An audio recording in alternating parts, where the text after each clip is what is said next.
Good evening, everyone. Um, Old school way. We tried this new and improved video sourcing for you guys. It's so many technical difficulties that we got to get worked out. So this is like the 18th time we'll be recording this for y'all. But nonetheless, we are here for the first time in a long time, and we're going to do better for y'all. We want to be able to give you content that is actually enjoyable. So not just the plain old setup. You deserve better. I want to give you better. But as we've discussed for the past week over on X or Twitter, whatever you want to call it, if you're not following over there, that's at Joseph Griffin JG. We're going to talk about the men's and women's basketball teams for a little bit, kind of dive into it, their records coming into SEC play, what should the expectations be, kind of stuff. We're going to talk about the portal. We're going to talk about the losses and the wins in NIL. Had a chance to sit down with a good friend that I consider him. Used to play in the NFL, used to play quarterback for Coastal, Tyler Thigpen. I don't know if he'll mind me saying that. Had a discussion about NIL and portal and kind of want to talk about that discussion for a little bit. And then we're going to get into Sellers, LaNorris Sellers, and what exactly or how important it is for him to develop this spring and show you some film up here. So this is going to be a lengthy one, hopefully no longer than 30-ish minutes. If you're just here for the Sellers tape, fast forward to the end. But hey, I hope you stay for the rest of this stuff. Don't forget to like and subscribe. Thank you once again. I hope you all had a Merry Christmas or holiday, whatever you celebrate. I hope all is well. Let's dive into this basketball team for a second. Women's team first. Dawn Staley and the Gamecocks. Just what can you say? They've been battle tested. They open up the season against Notre Dame and just destroy them. They open up and play Maryland and just destroy them, dropping like 100 points in 4 out of the first 5 games or something like that, right? Then they kind of got a little battle tested up in North Carolina against Duke and North Carolina. They came out with it. They had some struggles. There's some things they can work on, but they've slowly started to get that going. And then the freshman play from Fuwali I am having complete brain fart on her name. Forgive me, and it's going to come up to me as soon as I move past it. But they've come in big as well. They have, let's see, they got ECU this Saturday. And assuming they go ahead and win that, they will be 12-0 heading into conference play. And again, the way they've played makes you wonder just how far this team can go. A team where, and to the credit, I guess, because came in a little bit late, didn't know or paid too much attention in the SEC media days in terms of the basketball. I think a lot of people thought that they were growing or supposed to have a growing year. Yeah. Not only are they growing, they're succeeding at doing it. And that's just the kind of coaching you get with Dawn Staley and the type of players she gets that comes in. They're ready to play now, and they're ready to do whatever they need them to do. So I genuinely think Dawn Staley and Gamecocks could kind of finish with 1, maybe 2 losses. And that's just because it's so hard to statistically go undefeated. But if anyone can do it, it's Dawn Staley, the Gamecocks. And then head coach Lamont Paris, still waiting on the certified quarter zip that I do not own yet. We will get there at some point eventually. They are 11-1 with a tough loss to Clemson, and a loss that I think he would and the players would admit that it should have been a win. I think they had 7-8 point lead late in that game and kind of let it go, fumbled it away at the end, but it happens. You learn from that. They've also had a couple of tough challenges this past couple of weeks against teams that they had a 20-point spread against, but they found a way to win. And I don't want to get too far into the ugly wins things, because while there are ugly wins, like the game against Charleston Southern, I don't agree that's an ugly win, because I don't know if you watched that game. They did everything right except for their 3-point shooting, which they kind of struggled with in their previous game as well. but winded up hitting a couple more in the second half to bring that game away. But Charleston Southern, man, was jacking up shots, highly contested, and they were just falling. And it wasn't like it was one or two, it was several, and it was all game. So credit to Charleston Southern for making those ridiculous shots. But they're 11-1, tied their season high last season. So in year 2 of Coach Lamont Paris, tremendous success. And a lot of people want to bring up, well, look who they've played. This isn't football. And I think that gets lost in translation. Basketball and baseball, anybody can beat you on any given day. It's just like that. Somebody can be a better three-point shooter than you are. Somebody might have a better curveball than you that day. It's so difficult to go out and parade that idea of look who you've played, blah, blah, blah. I can show you a whole lot of strong top 10 teams, or maybe not top 10, but top teams that have lost those games that South Carolina has found a way to escape. So with them playing, I believe it's Florida A&M this Saturday, assuming they win, you get to 12-1. You're looking at SEC play, and you're thinking, and this is not the correct way to think, and this is not what Lamont Paris and them are thinking. I'm sure they want to run the SEC slate just as much as South Carolina fans want them to. You're looking at, like, if you can find a way to win 7, I believe 7-ish, maybe 8-ish games, you're looking at possibly having a tournament bid, the NCAA tournament bid, nonetheless. Typically, if you are a 20-win team in the SEC, you make it, typically. So if you can sit at that 12 wins right before conference play, well, now you got a chance. You got a shot. And Michie Johnson coming in strong, being able to do what he does best and just shoot. Allowing Cooper to be the point guard, and Cooper's done a tremendous job. And I think that goes unnoticed a lot. And then BJ Max Gordon and Studi, if he can get going too, that would be great. But Lamont Paris has this team grooving. And I'm very anxious to see how they finish in the SEC play along with Don Staley. So that's kind of where we're at with the basketball program, right? Football. The portal. First and foremost, let's get the losses out of the way. The one that kind of intrigues me, but it makes sense, is Stone Bland. Now, I've seen the fan critique of he's too slow. He wasn't good anyway. And you all should know by now, if you're subscribed to this page, which if you're not, like and subscribe. We don't do a bunch of player bashing here. We do a lot of critiquing, constructive criticism critiquing, right? And he did good things and he did bad things. I think a lot of his bad came from not being in the type of defense he needs. 4-2-5 wasn't it for him. I don't believe the 3-3-5 is it for him either. I think a 3-4 scheme fits him well, or a 4-3 where he is the middle linebacker. He can play inside from tackle to tackle. He is a good run stuffer. That's him. He can put pressure up the middle if you need him to rush the quarterback from that middle spot. That's Stone Bland. The rest stuff is not particularly his skill set. Pass coverage is not necessarily his best attribute. He did, however, get better when they got into the 3-3-5, and it allowed mistakes to kind of happen with everyone around him, right? So I disagree that he was some bad player, because I don't think he was. Him, Debo, and Bam did a tremendous job the last 2 or 3 games of the season. Now, in terms of grades, probably not. But again, I'm in a huge belief with my buddy and my mentor, Brooks Austin, that covers Georgia with PFF. Giving out grades, sure, fine. But you also have to make to be able to give out grades and say they did this and that well, you have to understand every single play what they were asked to do. And that's just not possible for PFF to know that. So I take those grades with a grain of salt. While they're good, and I'll praise the players that get good grades, I'll also bring up the players that get bad grades. You have to take each of them with a grain of salt, because you don't know what they were particularly asked to do that play, right? So Stone was a head scratcher, but for me, kind of understandable, because I don't see the scheme fitting him.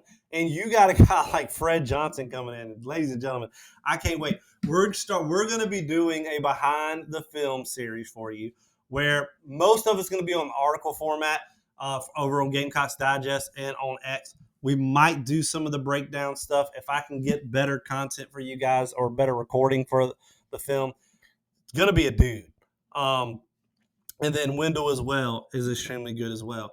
So I'm very.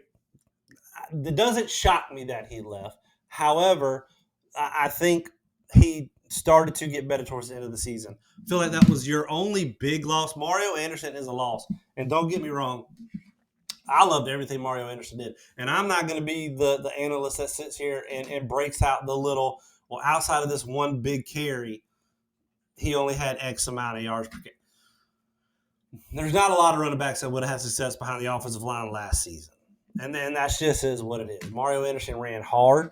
And as a guy that loves football and not emotionally attached to the team, heck of a player. And we'll get onto the NIL front and all that stuff. And whatever he deemed necessary is what he needed to do. And that's fine. So outside of that, and you kind of knew Juice was going, and we're not going to talk about that. I'm sure that's still a sore topic for most fans. The wins. Get Jared Brown from Coastal. I think that's a huge pickup. I think he can play in the slot. I think he can play the wide receiver outside as well. I still think South Carolina is missing a true X receiver. What I mean by true X, your true go-to receiver. You need that big 3rd and 10 play. Xavier Legette, that's your X receiver. Juice Wells was an X receiver. Alshon Jeffrey, X receiver, to kind of to give some indicators of what I mean by X. Nick Harbor could be that guy, but he's still got a lot of developing, you know. And I think that goes unnoticed. And when I say unnoticed, a lot of people wanted to see him early and often. And I think towards the end of the season, you kind of saw why you didn't see him. He is a great athletic talent. Still has a ways to go in development as a receiver. Not saying he can't do it. But in my opinion,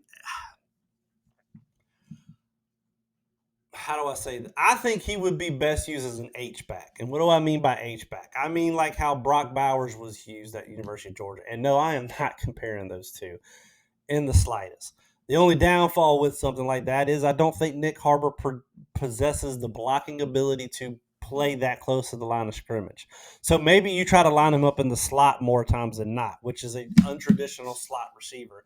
And then you try to force those matchups on a middle linebacker or a linebacker. But you don't have a true X, and I think that's what you still need from the portal. But you picked up a good one in Jared Brown. Explosive kickoff returner, punt returner, explosive receiver with the type of offense that I think that you're going to run this year, with more of an RPO scheme type, with Sellers being your running style quarterback. And I say running, that is not taking anything away from that man's ability to throw the ball or process reads. And we're going to get more specific about that when we break down Sellers here in a little bit. But you did a complete 180 from that running back room. That running back room at the end of the year, I think you had 2 running backs that were on scholarship that were available.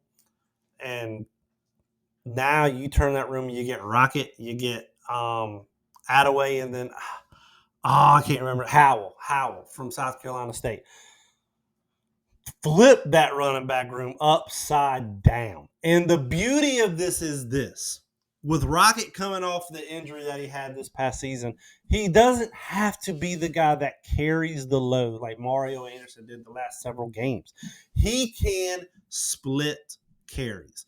And I think this kind of goes under the radar as well. It's always fun to have that one back that runs for 150 times and 1,200 yards. But for running backs, and I think each running back is different. If you talk to each running back in college, I think you'll get different answers. Where that's cool and all, but as a running back, when you get into the league, your life expectancy is like 3 or 4 years tops. And then after that, you're not wanted. Not saying it's fair. It's just you have to be a special breed to be wanted after that. A Christian McCaffrey, a Derrick Henry, a Nick Chubb style running back. If not, they're just rotating them in and out, man. So when you come into college, if you have the ability to take 80 carries instead of 140, but still have a good season, 900, 1,000 yards, get some rushing touchdowns, still looks good as long as you're still able to put up tape. And I think that's what provides you. You provide, or you are given, that Rocket plus Attaway or plus Howell, whichever way you want to do it. If you want that three-back rotation, you can. Still with Braswell that is there and Fuller that is coming in as well. Running back room completely flipped. They did a tremendous job, not only on the offense, but the defensive side as well, getting some depth and much needed depth and quality depth on the defensive line as well. Still think you need a nickel corner. Not saying that Kilgore can't do it. I think you need a true nickel corner. And there's been a couple corners that have entered that I'm not saying the staff has not called, but I haven't heard anything about it. And that might because I'm not anything special quite yet or anything like that. But hey, I think you've won the portal in terms of as compared to last year.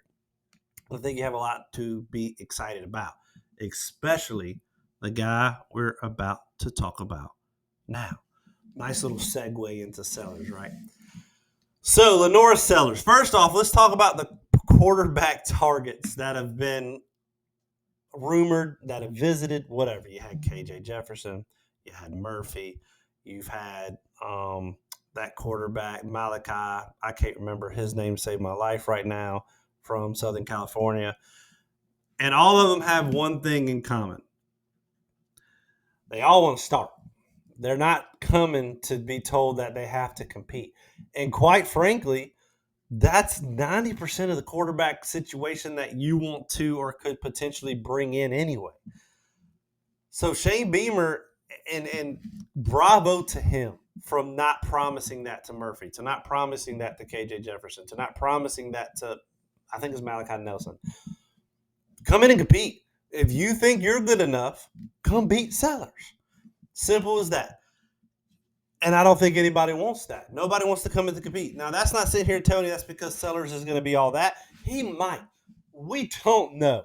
And I have to slow some of the fans down here when we talk about LaNorris Sellers because I have seen a lot of takes. We don't need any quarterbacks. We have LaNorris Sellers. Ladies and gentlemen, he has played in 2 football games, I think, maybe 3. And it wasn't anything that you got to particularly or enough to hang your hat on. He made good throws. He's made good throws. He's made good plays with his legs. That is not enough for you to say confidently, we do not need another quarterback. Don't target one. That's not sitting here telling you Sellers can't be what a lot of fans hope and dream that he will be. He probably can. He has the potential to be. When you watch his high school tape, you see it. When you watch the little bit of the snaps, you see the potential is there. But you need a backup quarterback. Whether that be Sellers and somebody comes in and beats him out, or whether that be Sellers beats somebody else out. You need a backup quarterback because if they run the RPO style offense with Sellers running, which I think they need to be able to add that different dimension to the game, something that Spencer wasn't necessarily bad at, but he wasn't great at either. This is what Sellers can bring you, is that mobility along with that arm talent. So you got to have a backup quarterback. Now, is that a guy like Robbie Ashford, the transfer that's coming out of Auburn? Maybe. But the indication of we don't need to go get a quarterback from fans, you got to stop that. You need competition. More than anything, to push Sellers.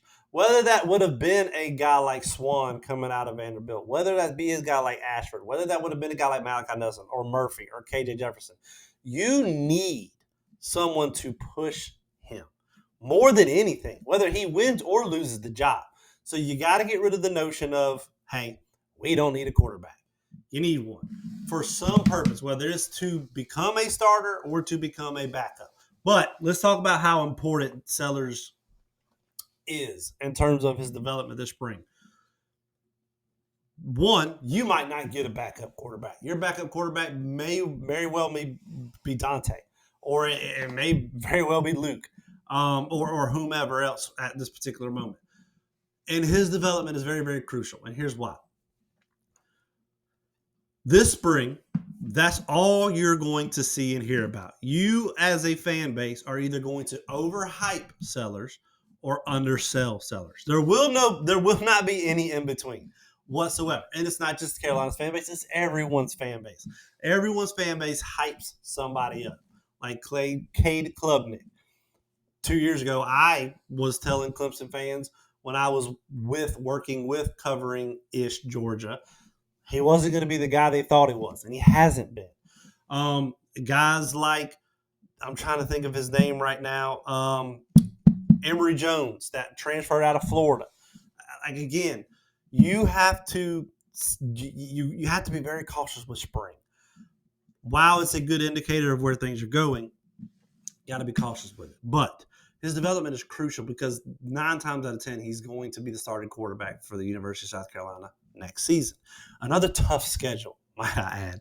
You don't play Georgia, but you play Bama, if I'm not mistaken, and I think it's at Oklahoma or at Bama and at Oklahoma. Rough schedule, to say the least. So with that, with the type of offensive scheme that you probably will or at least should run, you have some protection behind that, especially because you're not going to necessarily be asked to make 3 or 4 reads throughout the progression. I'm not telling you Sellers can't. I'm saying all Sellers has to be able to do is not make the big mistake. If it's not there, throw it away. If it's not there, tuck and run. That kind of stuff. He has the ability to do that. His development throughout this spring to be able to pick up blitz coming off the edge. Oh, they've dropped in the quarters. Oh, they're now in 3 deep. Oh, they're now in cover 2. Oh, they're in cover 1. And to be able to identify, hey, this is what I need. This is what I'm seeing. That's the development that we need to see out of Sellers. Again, not telling you he can't do that. I'm just saying from his freshman year, you did not get enough quality snaps to determine whether it's going to be efficient enough to take a step up, to get to 6 wins. Because I think that's got to be your goal here, obviously, is at least 6 wins. And that's going to be tough. I think you have a quote-unquote 4 guaranteed wins. You got to find 2 wins somewhere. And I don't have the schedule in front of me right now, but his development is extremely key. Not necessarily his arm. His arm is lively. Dude can make any throw in the world. His mobility is there. More for me is, can he decipher the defense? Can he figure out what they're in and figure out how to beat it? If he can do that, he can be dangerous. But again, I think the biggest thing here is for him not to make that big mistake. But what we're about to do here is we're about to head up and watch some film here, because I've seen too many people have said he wasn't that good in high school. He was just a runner. Couldn't be further from the truth. And we're about to watch it. Let's head up and grind some of this tape. No, we're not grinding this tape. I'm so used to hearing my buddy Brooks say that. Let's just go watch some tape. All right, so we're going to watch this tape real quick.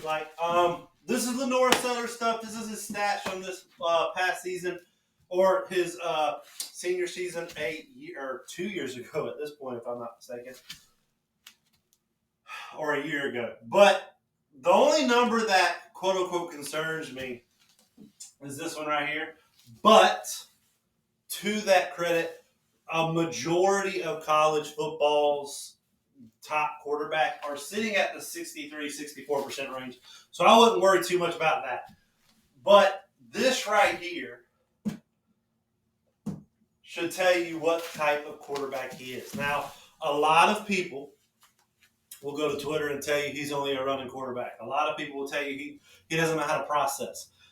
He wasn't asked to process. And we're going to show you this. Now, again, these are highlights. A lot of people have to be careful with that. These are highlights. This is not a whole game's worth of stuff.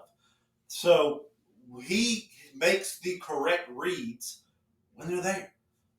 That's what you're going to see here. But we're going to break down this film real quick. And in the first couple minutes, you can kind of see this. And South Carolina fans have already seen this. They've already seen his touch. This is absolutely insane. Let's see. Where does he let go of this ball at? Around the 42, 43. That receiver's not slowing down, man. It's an absolute dot. But this is the type of not only athleticism, but the physical prowess that he can bring that Spencer Rattler wasn't able to. And again, I think that's what's going to be asked of him. And the touch, again, making the right read, putting it on the end, putting it back outside a little bit so the defender can't break it up. Just again, being physical, tough to bring down. I don't like doing. Here's another one. I don't know if you just saw. I got to bend down, and the lighting's terrible because I tried to do this differently because it was already bad. I don't care what you say. That throw can beat any kind of read. If you can make that throw, and it's not like there's just one of them. He makes it on a consistent basis. On the few throws he showed you this season, he did it almost every single time. Watch this again. You can't beat that throw. Look at this.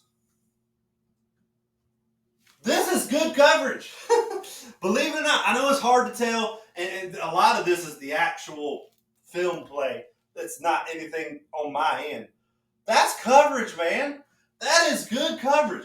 DB's got the eyes on the ball. The only place you can put that ball is back here. And dropped it in. Dropped it in. Progression, my butt. Whether you worried about that or not. That's a consistent throw for Sellers.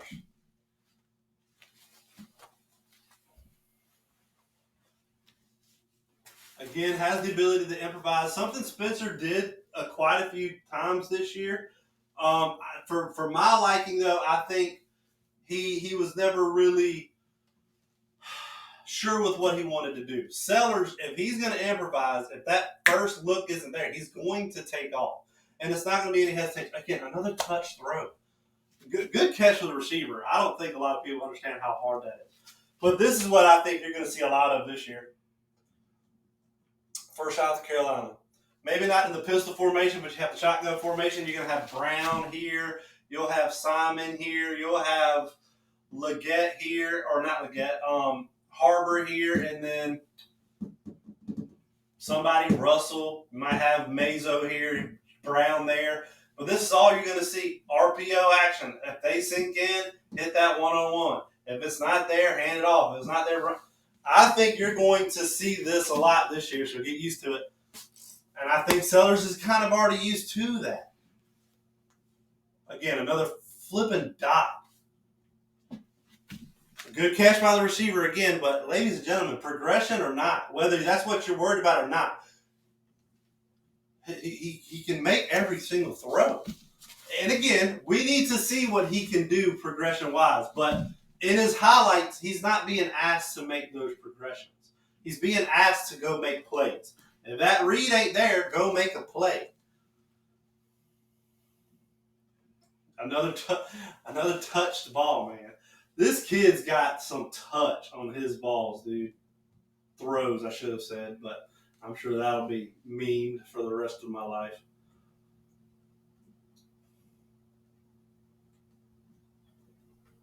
I mean, just great athleticism. No hesitation. And again, I think that's what you need. I don't like comparisons like Cam Newton. I think the ceiling is a Cam Newton.